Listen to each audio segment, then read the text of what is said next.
Chief Robert Jackson, the feared and respected police chief of a small town, pulls over a car for a minor traffic violation. Alicia, a young black woman in her late 20s, sits behind the wheel, nervously gripping the steering wheel as the red and blue lights flash behind her. She knows she hasn't done anything serious, but in this town, being black often feels like a crime in itself. Chief Jackson, known for his tough stance on crime and unapologetic racial biases, approaches Alicia's car with a cold, scrutinizing glare. He has made a career out of enforcing the law with an iron fist, particularly when it comes to people of color. To him, Alicia is just another person to keep in check, and he assumes the worst before even speaking a word. License and registration, he barks, his voice carrying a sharp edge of authority. Alicia complies, handing over her documents with shaky hands. Her heart races, but she maintains a calm exterior, knowing that any sign of frustration or fear could escalate the situation. "You know why I pulled you over?" Chief Jackson asks, his eyes narrowing. Alicia hesitates. "No, sir. I was just driving home from work." Jackson sneers, clearly unimpressed. He glances at her license, then back at her. "Speeding. In a school zone." His tone is accusatory, as if the offense were far more serious than it actually is.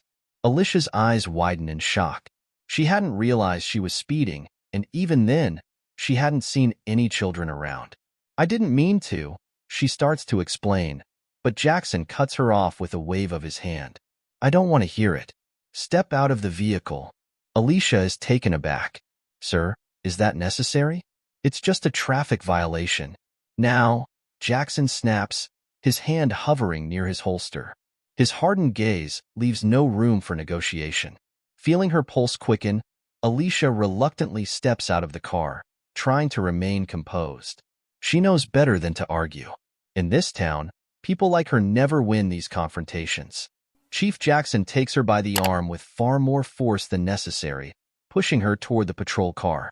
He treats her as though she's a dangerous criminal, even though she hasn't resisted or posed any threat.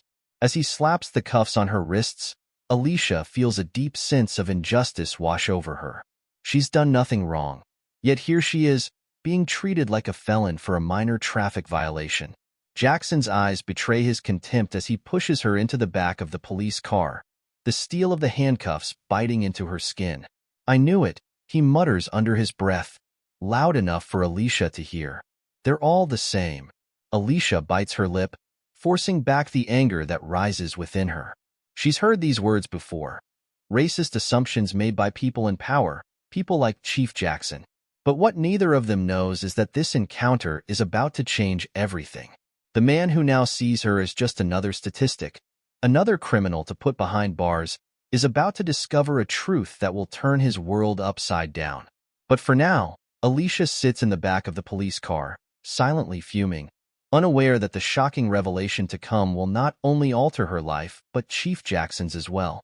As Alicia sits in the back of the police car, her wrists still tightly cuffed, she takes a deep breath, doing her best to calm the storm of emotions inside her. This isn't the first time she's faced racial profiling, far from it. Growing up as a black woman, she had learned early on that people would judge her by her skin color before ever hearing her speak. She had been followed in stores, unfairly questioned by teachers, and, just like now, pulled over for nothing more than driving while black. But Alicia had always fought back in her own quiet way, never letting the injustice define her. She had worked hard, studied harder, and built a reputation for herself as a driven, ambitious woman. She had goals, dreams, and she wouldn't let moments like this drag her down. She looks out the window at the passing streets, replaying the arrest in her mind. She knows she wasn't speeding, and even if she had been, this treatment was excessive. The cuffs, the rough handling, it was all part of the dehumanizing experience she'd seen too many times before. When they arrive at the station, Alicia is escorted inside, her hands still bound.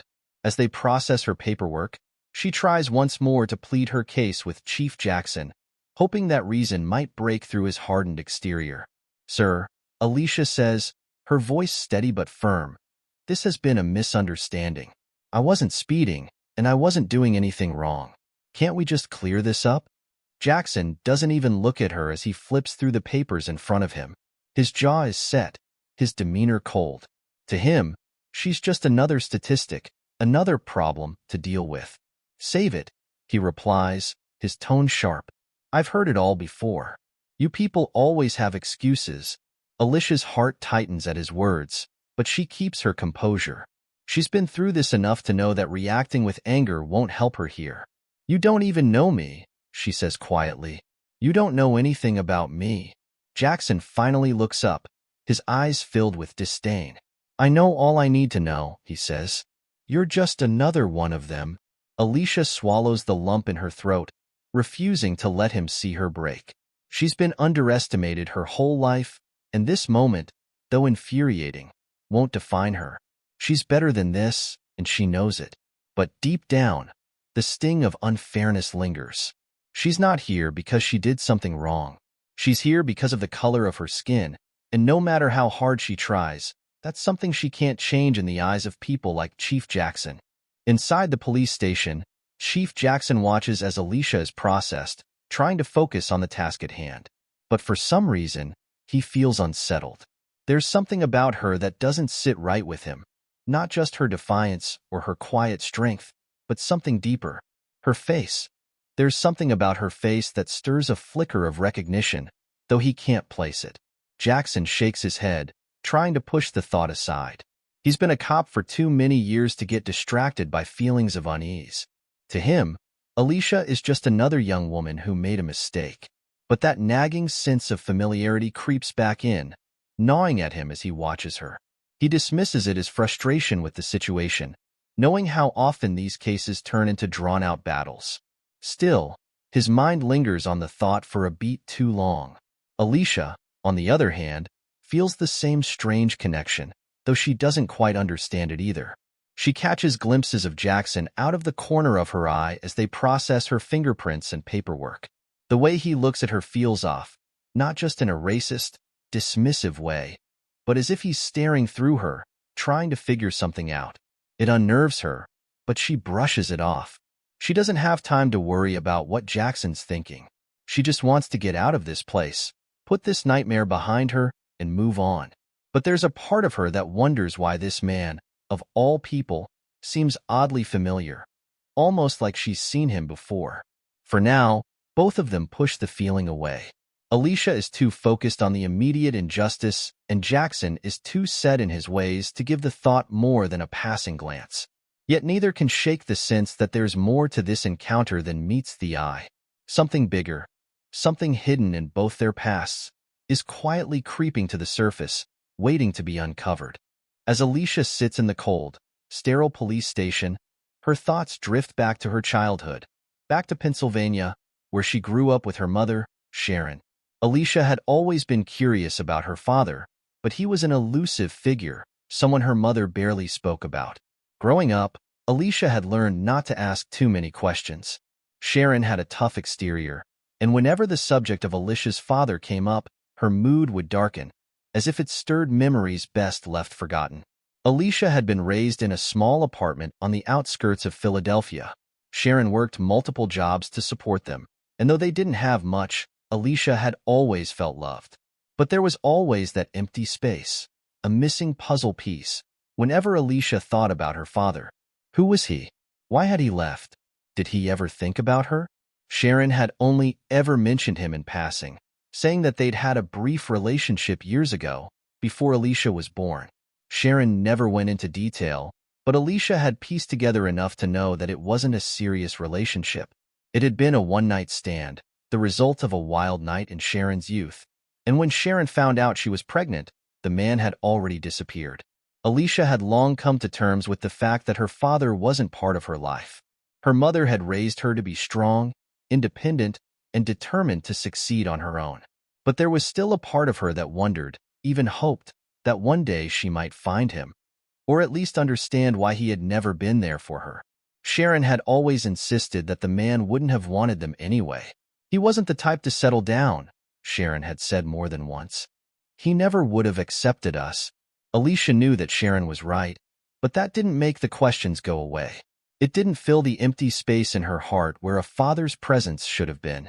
As Alicia sits in the station, her mind wanders back to those quiet moments as a child when she would watch other kids with their dads, wondering why she didn't have the same. Now, in her late 20s, Alicia had long since buried those feelings. Her mother had done everything for her, and she didn't need to know about her father to be whole. But sitting here, arrested for no reason, with a strange feeling gnawing at her, the memories flood back. Little does she know, the answers to her questions are closer than she could ever have imagined. Flashback to Pennsylvania, decades ago. A young Robert Jackson, back then a reckless, carefree man in his early 20s, finds himself at a bar on the outskirts of town. It's a late summer night, the air thick with humidity and the buzz of alcohol-fueled laughter. Jackson had been on a night out with friends, celebrating nothing in particular, just the freedom of youth. It was at that bar that he met Sharon, a vibrant young woman who caught his eye from across the room. She was beautiful, confident, and had a spark about her that drew him in immediately. Their conversation flowed easily, and before the night was over, they had fallen into each other's arms in a haze of alcohol, excitement, and the kind of reckless abandon that defined Jackson's early years. Neither of them thought much of it the next morning. For Jackson, it was just another night, another fleeting connection, and he went on with his life without a second thought. He left town shortly after, never thinking about Sharon again, never considering the possibility that their one night together could have left lasting consequences. But for Sharon, that night changed everything. A few months later, she discovered she was pregnant. She tried to track down Jackson, but by the time she found out, he had already moved on, leaving her to navigate the pregnancy alone. Sharon was heartbroken, not because she had been in love with Jackson, but because she had hoped he would at least take responsibility for their child. Sharon made the difficult decision to raise the child on her own. She never told Jackson about the pregnancy. In her mind, there was no point. He had made it clear through his actions that he wasn't the type of man to stay.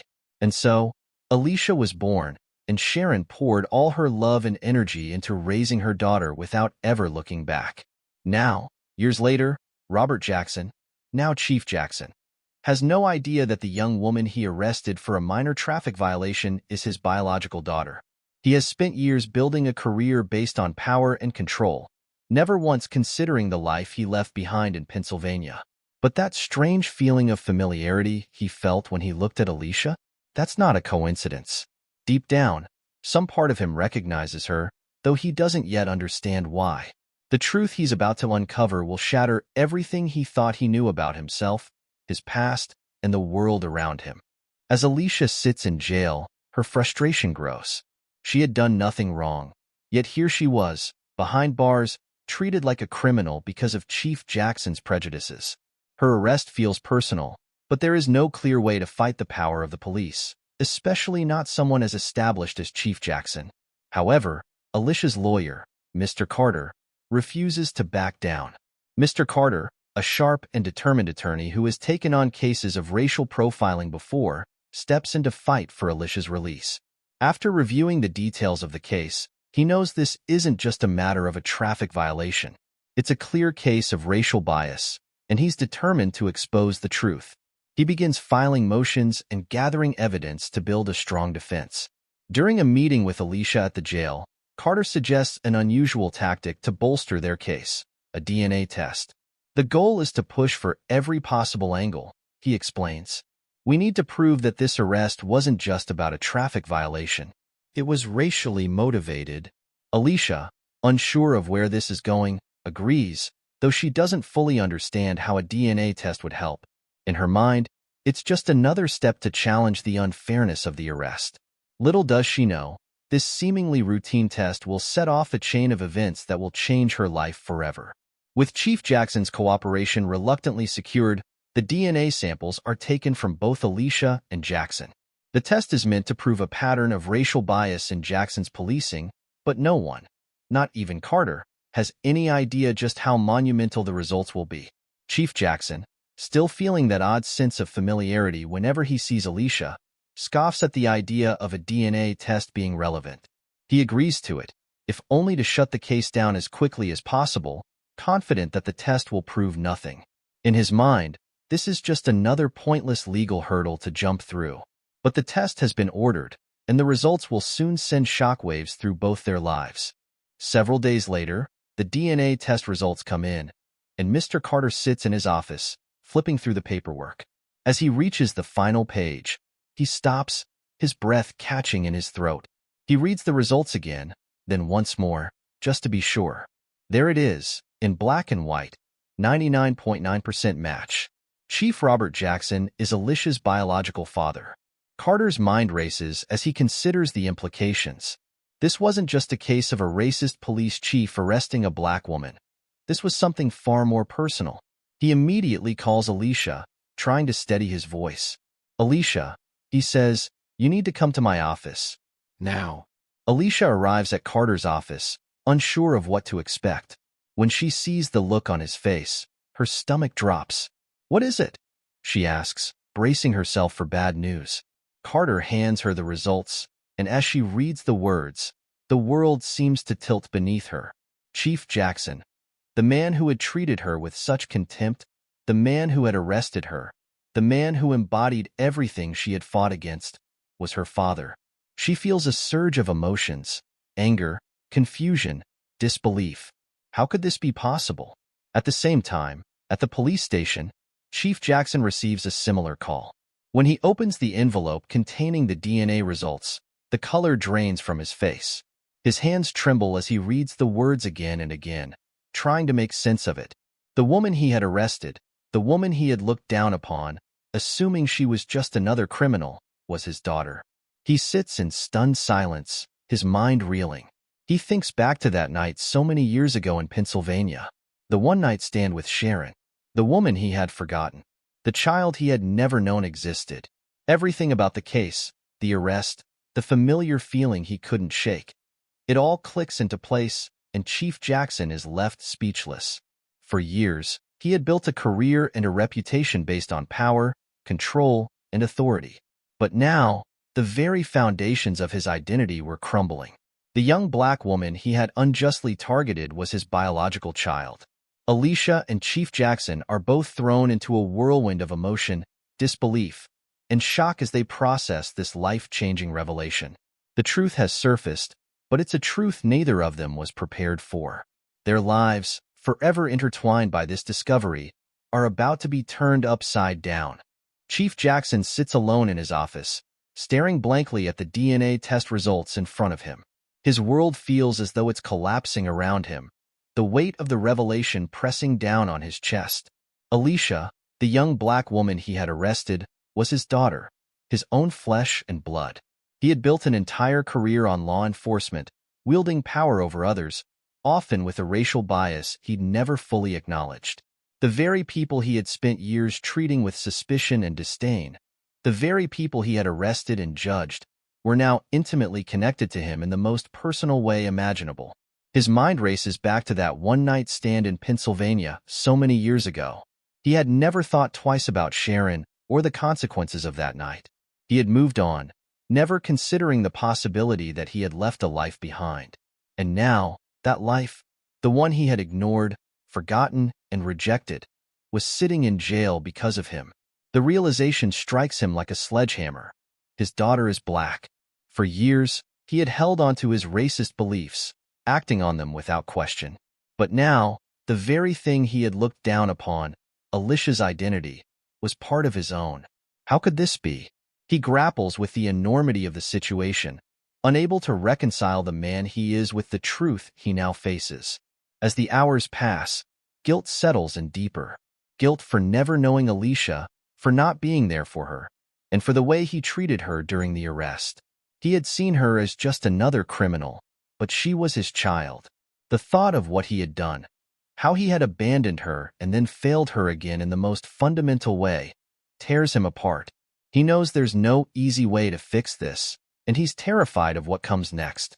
While Chief Jackson is reeling from the news, Alicia sits in Mr. Carter's office, her heart racing, her emotions boiling over. She reads the DNA results again, but each time the words feel more surreal. Chief Jackson, the man who arrested her out of sheer prejudice, was her father. How could this be possible? The anger rises quickly, like a wave crashing over her. She thinks about all the times she had wondered who her father was, all the questions she had asked her mother about him. And now she has her answer. The man who had rejected her before she was even born. Alicia's life, her identity, everything she thought she knew about herself, feels fractured. Her father was a man who had spent years perpetuating the very racial injustices she had fought against. How could she reconcile that? How could she accept that the man who had treated her with such contempt was the same man who was supposed to protect her, support her, and love her? Alicia's thoughts flash back to her arrest, the way Chief Jackson had dismissed her and treated her as less than human. The humiliation, the degradation, it all hits harder now. This was her father. He had looked at her and seen a criminal, a threat, not his daughter. The betrayal stings like a fresh wound. Confusion mixes with rage. She feels torn apart by emotions she can't fully process. She thinks of her mother, Sharon, and all the years they had struggled. Did Sharon know? Did her mother keep this from her because she wanted to protect her from a man like Jackson? Or had he simply walked away without a second thought, abandoned her, leaving her and her mother to face the world alone? Tears well up in Alicia's eyes, but she wipes them away, determined not to let them fall. She can't afford to cry right now. All she feels is anger, an overwhelming fury at the man who had stolen her chance at a normal life, a father-daughter relationship, and her sense of peace. The air in Chief Jackson's office is thick with tension when Alicia walks in, her lawyer, Mr. Carter, by her side. Jackson had requested the meeting, but Alicia had agreed, needing answers she knew only he could give. The silence between them is suffocating, and the distance, despite the physical proximity, feels like a chasm that will never be bridged. Alicia is the first to speak. Her voice is cold, her words precise, each one laced with years of pent-up emotion. Why did you abandon my mother? Why did you abandon me? Her words hang in the air, sharp and cutting. Chief Jackson, seated behind his desk, looks down at his hands, unable to meet her gaze. I didn't know, he starts, his voice barely above a whisper. That's not good enough. Alicia snaps, her eyes blazing. You didn't even bother to find out. You had a responsibility, but you just disappeared. And now, you treat me like I'm nothing. You arrested me because of the color of my skin, without even trying to see who I was. Jackson shifts uncomfortably in his chair, his guilt weighing him down. He opens his mouth to speak, but Alicia isn't finished. You don't get to walk away from this. You don't get to ignore me this time.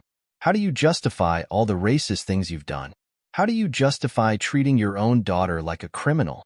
The accusations hit Jackson hard. For the first time in his career, he is forced to face his own prejudices, to see how his actions have harmed not only others, but his own child. I was wrong, he admits, his voice shaking. I didn't know. I didn't realize who you were, and I've made mistakes. But I didn't mean for any of this to happen. Alicia lets out a bitter laugh. Didn't mean for this to happen? You built your whole life on being the man who sees people like me as a problem. And now I'm supposed to believe you didn't mean for this to happen? You arrested me, your daughter, without even knowing it. The silence that follows is deafening. Chief Jackson finally looks up, tears brimming in his eyes, a man who is now broken by the weight of his own guilt. I'm sorry, he whispers, but Alicia's hardened expression tells him that sorry won't be enough. It never could be. The confrontation ends without closure, leaving both Alicia and Jackson standing at the edge of a divide that seems impossible to cross. The truth is out, but the damage has already been done. Now, they both must figure out how to live with it. As the confrontation continues, Chief Jackson finally breaks down. His tough exterior crumbles as he confesses the truth about his past with Alicia's mother, Sharon. His voice is heavy with regret, and for the first time, he allows himself to be vulnerable. I never knew, he says, his voice shaky. That night with your mother, it was just one night. I never stayed in touch, never thought about what could happen. I left Pennsylvania and never looked back. I had no idea you existed. Alicia listens in silence, her arms crossed, her face unreadable. But inside, her emotions are a storm. Part of her feels relief at the confirmation that he didn't knowingly abandon her, but that relief is overshadowed by the reality of who this man is. I never would have abandoned you if I'd known. Jackson continues, his words tumbling out. I swear to you, I didn't know. But that doesn't change what I've done. I've lived my whole life looking down on people of color, enforcing laws with bias. And now, finding out that my own daughter is, his voice falters. I've been wrong. About so many things. Alicia's expression hardens. So now what? You just apologize, and everything is okay? You spent your life believing I was beneath you, believing people like me were beneath you. Jackson looks at her, his eyes full of guilt. I don't expect you to forgive me, Alicia. I don't know if I can ever forgive myself, but I want to make it right. I don't know how yet, but I'll spend the rest of my life trying to. Alicia's anger simmers beneath the surface, but for now, she stays silent. There's nothing left to say in this moment. The truth is out, but it doesn't erase the years of damage, the years of racism and prejudice that shaped Chief Jackson's life. Now, he has to live with the consequences of discovering that his daughter is part of the very group he spent his life looking down upon. The scandal surrounding Chief Jackson and Alicia spreads quickly through the police department and the town. The DNA test results become public knowledge, and suddenly, the once respected police chief is at the center of a storm of controversy. His reputation, once built on toughness and authority, is now being dismantled piece by piece as news of his personal hypocrisy makes headlines. Jackson had always been a symbol of law and order, someone who prided himself on being tough on crime and maintaining order in the community. But now, his personal life has been exposed in the most dramatic way possible. The daughter he didn't know he had, the woman he had arrested, is black. The irony is too glaring to ignore, and the media seizes the opportunity to expose the racism and bias in his past actions. Rumors spread like wildfire through the department. Officers who once respected him now question his integrity. Some are appalled, while others relish in the scandal, watching as the mighty fall. Jackson tries to keep a low profile, but it's impossible. The community is talking, his officers are whispering behind his back, and the public is demanding answers. For the first time in his life, Chief Jackson is forced to face the consequences of his actions, both personal and professional. He is no longer just a symbol of authority. He is a man exposed for his failures and biases. His career, once untouchable, is now teetering on the edge of collapse. While the scandal rocks the police department, Alicia is left grappling with the emotional fallout. The revelation that Chief Jackson is her father has shaken her to her core. She feels lost, unsure of how to process the fact that the man who represents everything she despises, the racism, the prejudice, the abuse of power, is the same man who shares her blood. Alicia's mind spins with questions. Can she ever see him as her father? Should she? What does it mean to have a father like Jackson? Does this change anything about who she is? Her friends and family rally around her, trying to support her through this emotional upheaval, but even their comforting words can't ease the confusion in her heart. Sharon, her mother, is furious. She had never expected this day to come, never wanted it to. That man doesn't deserve to be in your life, Sharon tells Alicia, her voice hard with anger. He never cared about you, and he never will. Don't let him into your heart now. But Alicia isn't sure. Part of her wants to shut the door on him forever, to erase him from her life the way he had unknowingly erased her from his. Yet there's a small, painful part of her that wants to understand him, to know more about who he is and why he became the way he is. Her struggle deepens as the media hounds her for interviews, and strangers offer their opinions on her private life.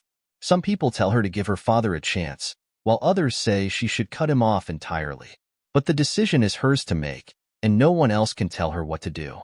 As Alicia navigates these conflicting emotions, she realizes that no matter what she chooses, her life will never be the same again. Her identity, her sense of self, and her understanding of family have all been shattered, and now, she has to figure out how to put the pieces back together.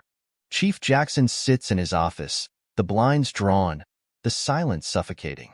For the first time in his life, he is forced to confront the beliefs and biases that have shaped his career and personal life. The revelation that Alicia, the young black woman he arrested, is his daughter has shattered everything he thought he knew about race and identity. His mind races back to his early days as a cop, how he had climbed the ranks by being tough, by cracking down on crime, especially in Black and minority communities. He had always justified his actions, telling himself he was keeping the community safe, but now he sees the racism that had been woven into his decisions. He had targeted people who looked like Alicia, people he had always viewed with suspicion, and now he's realizing that they are not so different from him. The discomfort of this realization gnaws at him. He had spent decades looking down on people of color, treating them as problems rather than human beings. Now, he is faced with the undeniable truth. His daughter is Black. His blood runs through her veins, and no amount of denial can change that fact.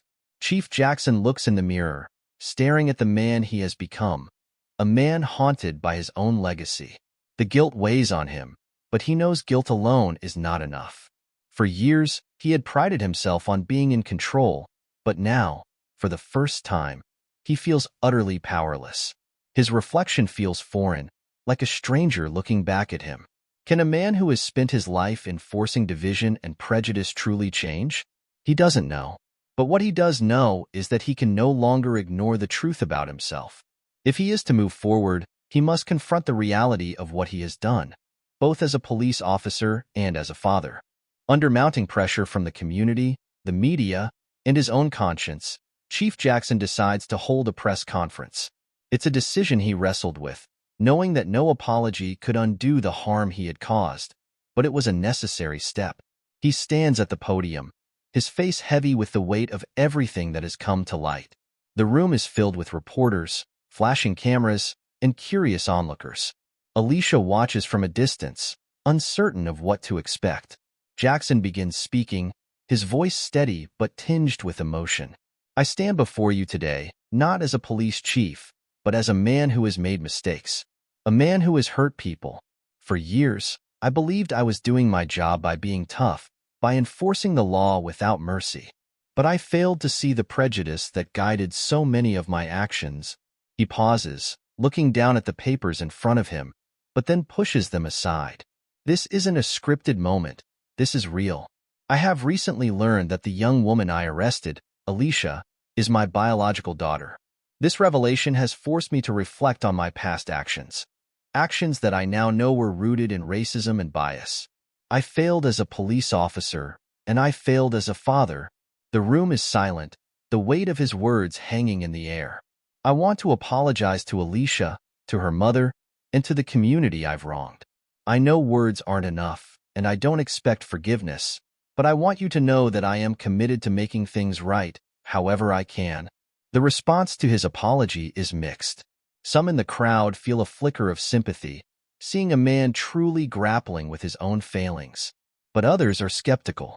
To them, this feels like a public relations move, a way for Chief Jackson to save face in the wake of scandal. The media coverage reflects this divide.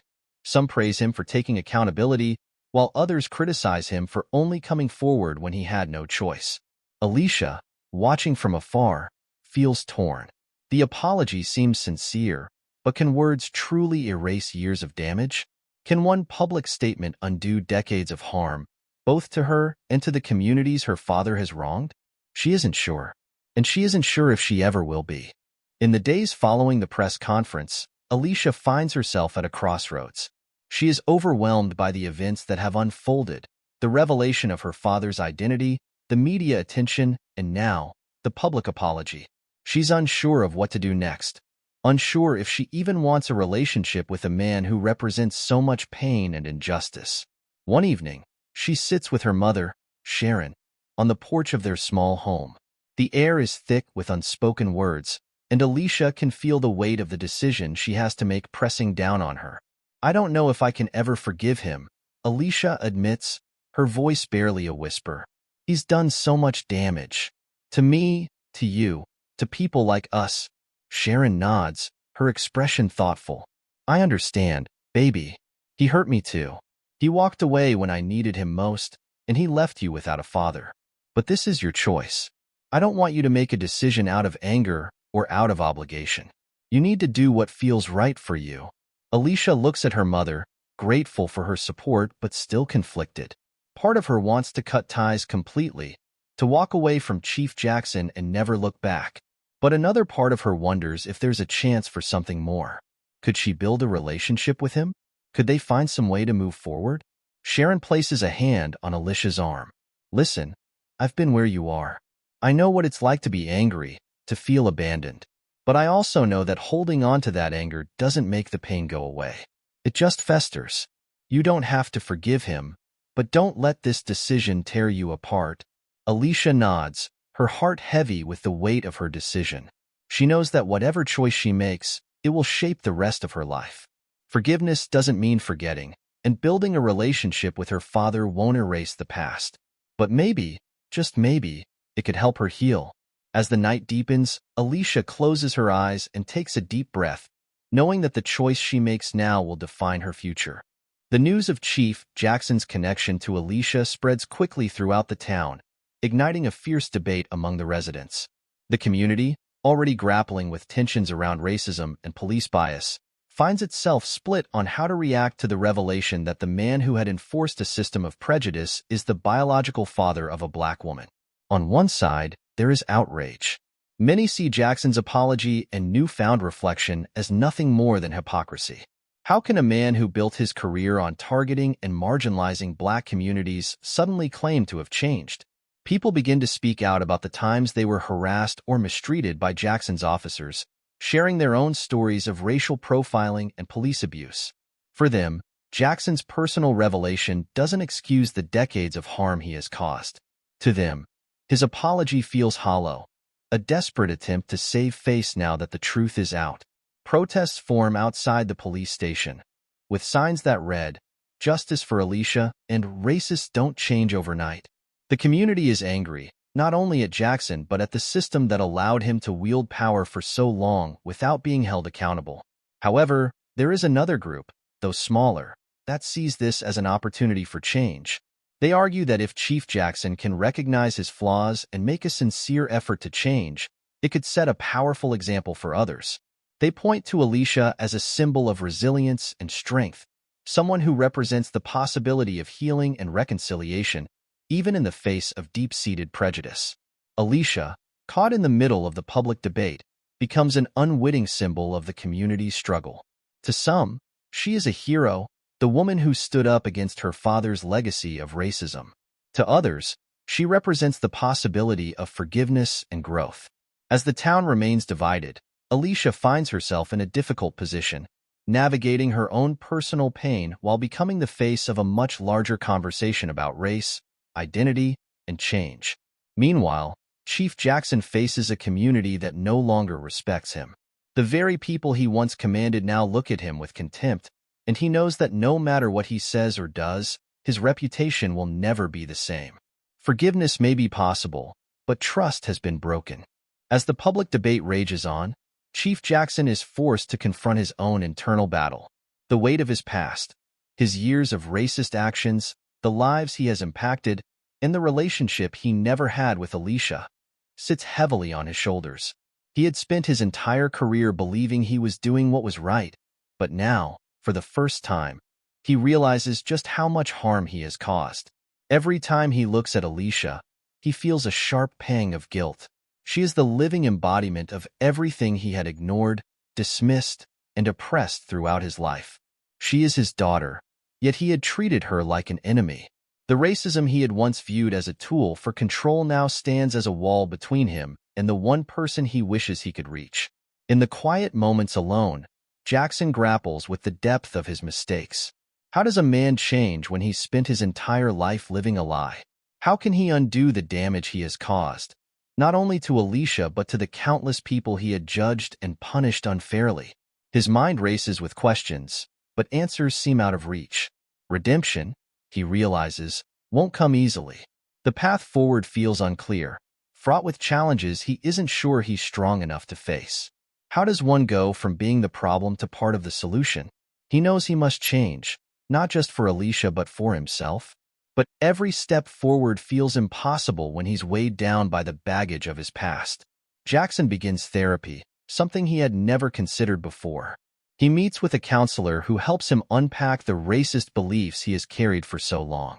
For the first time, Jackson starts to understand how deeply ingrained those beliefs were.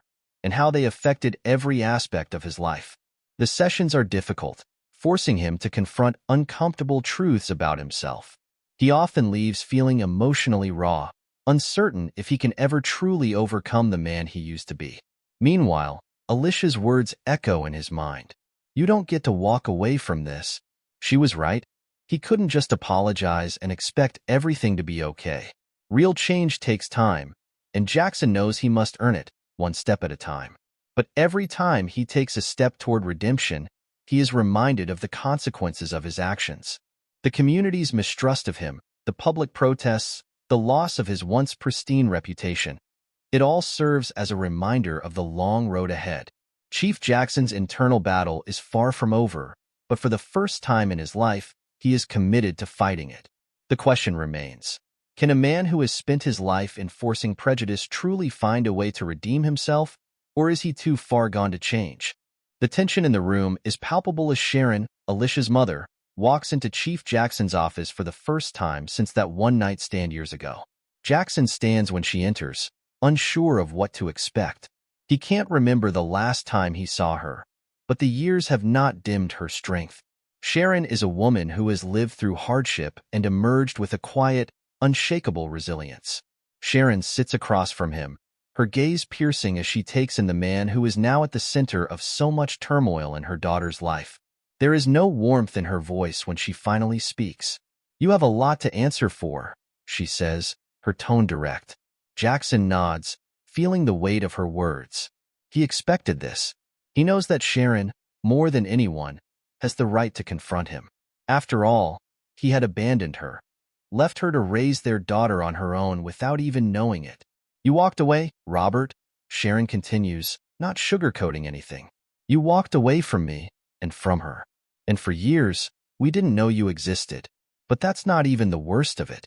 The worst part is that when you finally did meet your daughter, you treated her like she was less than human, like she was beneath you.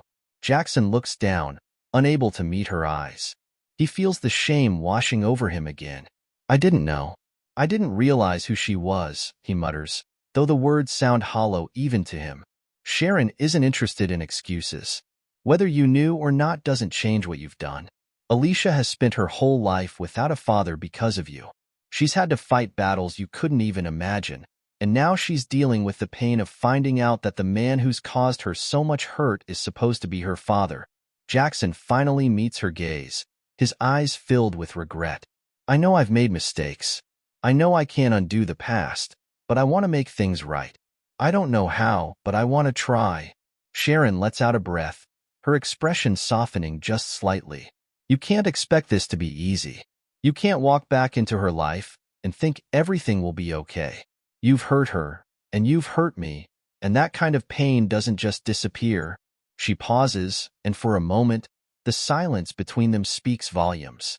But, she adds, if you're serious about this, if you're willing to put in the work, maybe, just maybe, you can start to make amends.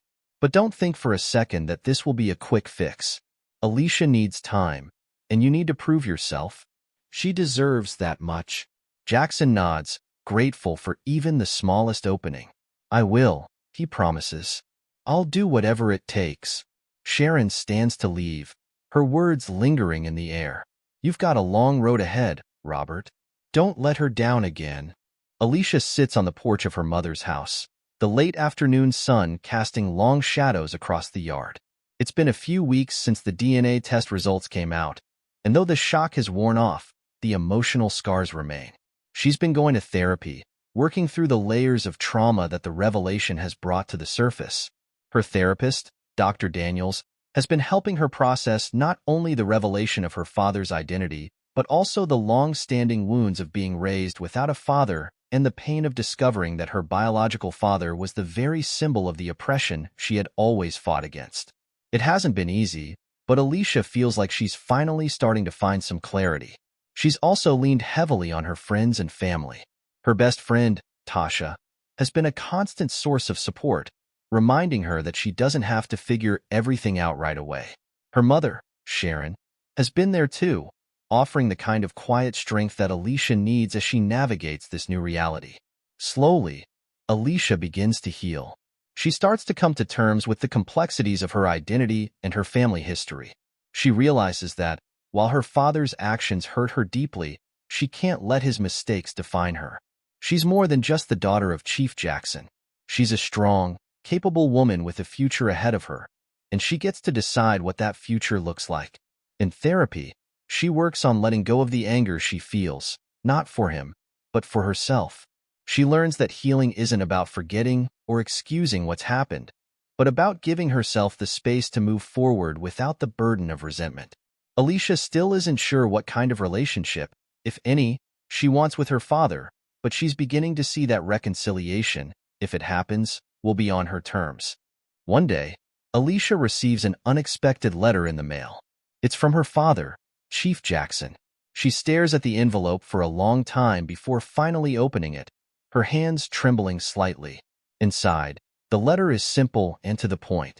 Alicia, I know I've made mistakes, and I know I can't undo the hurt I've caused, but I want to try to make amends.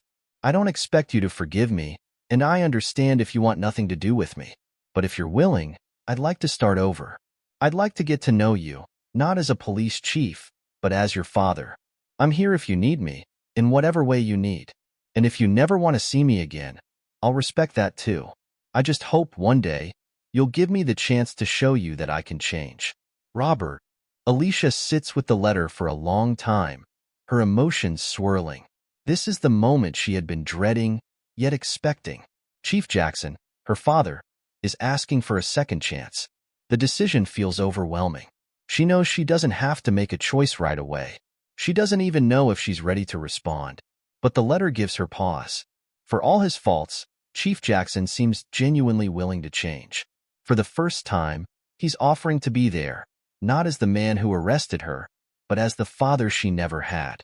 Alicia's heart aches with the weight of the decision. Does she take the risk and let him into her life? Or does she leave the past where it belongs, behind her? The choice is hers, and whatever she decides, it will shape the course of both their lives.